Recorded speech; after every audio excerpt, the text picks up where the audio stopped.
honor of this year's release of the Final Fantasy VII Remake, as well as Netflix's recent release of Avatar: The Last Airbender and The Legend of Korra onto its streaming platform, I decided to reharmonize one of my favorite Jeremy Zuckerman musical themes, Korra's ending credits, in the style of Nobuo Uematsu, taking particular influence from one of my favorite Final Fantasy VII tracks, the Victory Fanfare.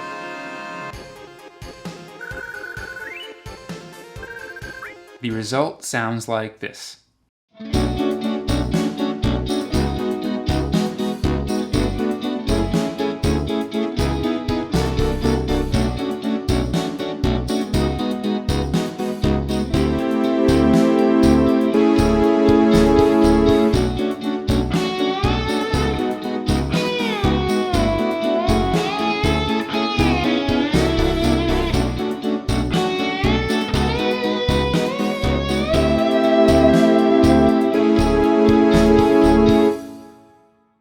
One of the main compositional components of the fanfare that inspired my reharmonization was the creation of complex chords by using tightly voice-led seventh chords as upper extensions atop a differing root in the bass.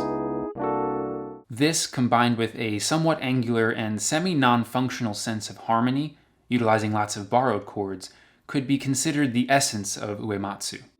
The voicings are also a great left-hand exercise on guitar. In this video, I'll break down each of them for you and then demonstrate them in context. I'll also demonstrate how I played the Legend of Korra melody on guitar using a slide. All of these voicings use the inner four strings, A, D, G, and B.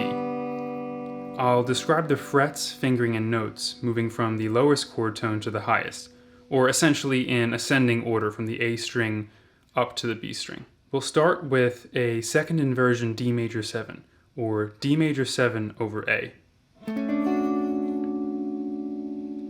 In ascending order, the chord is spelled A, C sharp, D, F sharp on frets 12, 11, 7, and 7, using the 4th, 3rd, and a barred first finger on the highest two notes. Next, the lower three voices slide down to create a root position G sharp minor 7. In ascending order, the chord is spelled G sharp, B, D sharp, F sharp on frets 11, 9, 8, and 7 using the 4th, 3rd, 2nd, and 1st finger. We then pivot back up to a voicing with almost the same spelling as the first, B minor 7 over A. Spelled A, B, D, F sharp on frets 12, 9, 7, and 7 using the 4th, 2nd, and similarly barred 1st finger.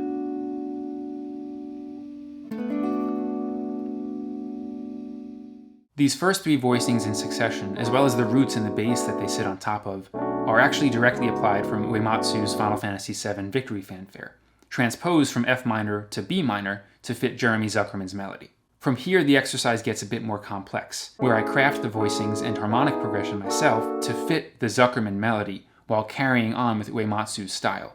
I touch more on this in my video covering the harmonic analysis. Now the upper three voices slide up to create a root position A major 7, spelled A, C sharp, E, G sharp, on frets 12, 11, 9, and 9, using the 4th, 3rd, and once again a barred first finger on the highest two notes.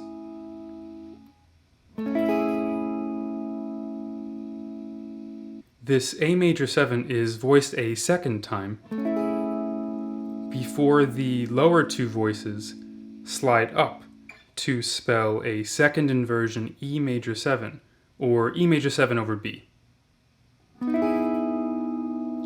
This is the same exact voicing as our first, only shifted up 2 frets to yield a spelling of B, D sharp, E, G sharp on frets 14, 13, 9, and 9, using the 4th, 3rd, and barred first finger again. This voicing collapses inward to spell a tense root position B flat major 7 sharp 5. Otherwise known as the James Bond chord. Anyways, this B flat major 7 sharp 5 is spelled B flat, D, F sharp, A on frets 13, 12, 11, and 10 using the 4th, 3rd, 2nd, and 1st finger. Everything from this point forward is again directly applied from the Final Fantasy VII fanfare, though the last two chords have a slightly shorter harmonic rhythm, or duration in succession, than they do in the original tune. Here, the progression resets by pivoting from the B flat major 7 sharp 5 back down to the original D major 7 over A, followed by the G sharp minor 7 again, only now it's followed by a sidestep. The whole voicing moves one fret up to yield an A minor 7, spelled A, C, E, G on frets 12, 10, 9, and 8, using once again the 4th, 3rd, 2nd, and 1st finger. Finally, two voices pivot up to change the quality of the A minor 7 to another A major 7. Spelled and fretted just as before.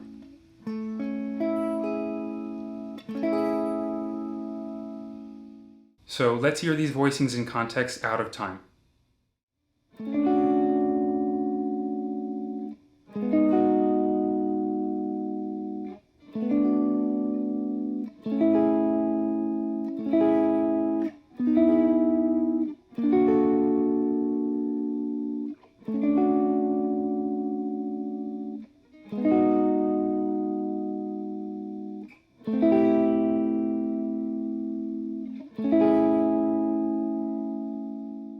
In my track, I use these guitar voicings to double the synth chords in two ways. The first involves employing a fingerstyle technique to pluck each chord using pulsing eighth notes,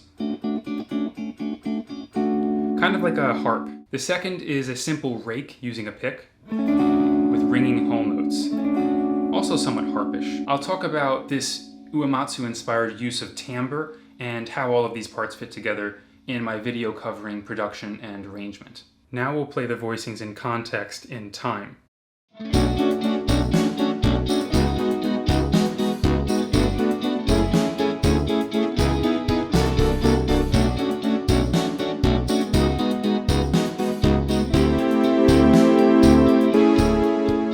Notice how each voicing so smoothly transitions to the next, with one or two notes remaining between shifts and the others moving only small distances.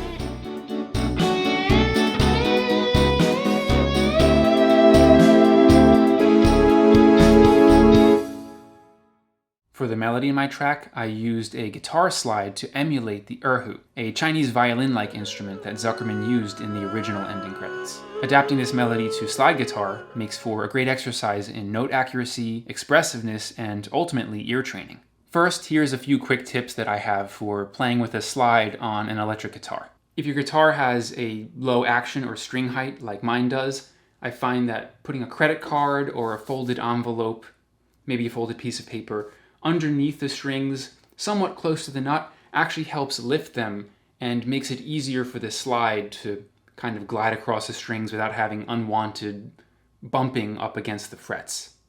The next tip I have is about the placement of the slide itself over the fret. Whereas normally when you press down on a fret, you're actually in between two frets. When you're playing with a slide, you actually want to be right on top of whatever fret it is that you're looking to play.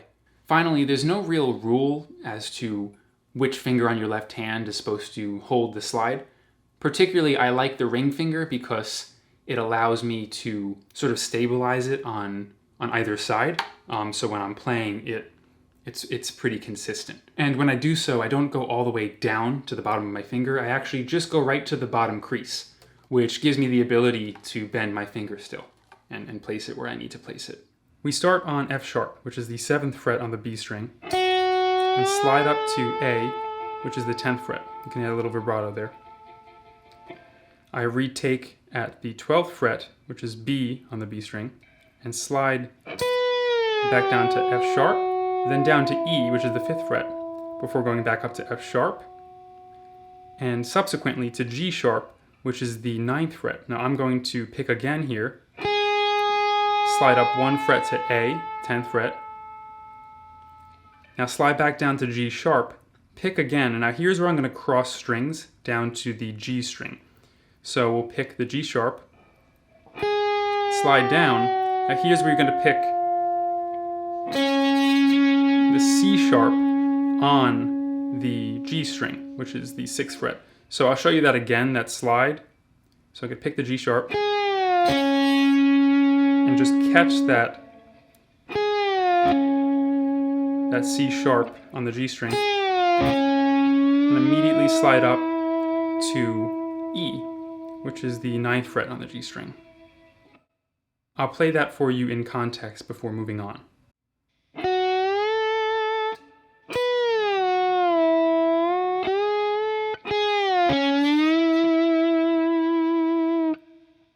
The second half of the melody starts again on the F sharp on the B string, sliding up to A. Only now the A slides up to B, the 12th fret, with a retake. Follow the same pattern from B to C sharp, fret 12 to fret 14.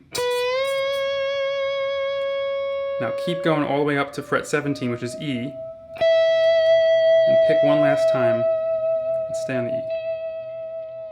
Now let's hear the entire melody.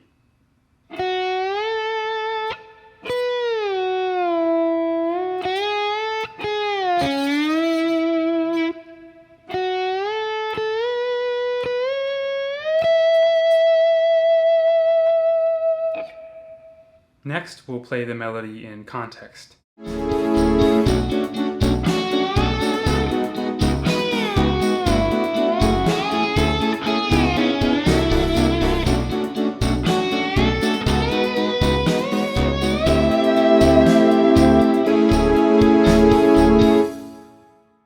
I should also note that while I named and spelled out each voicing in this video, they are not the names of the actual chords used. They all serve as extensions atop the bass to create more complex chords. I'll touch more on this in my video covering harmonic analysis of the track. And that covers all of the guitar parts I tracked for my reharmonization.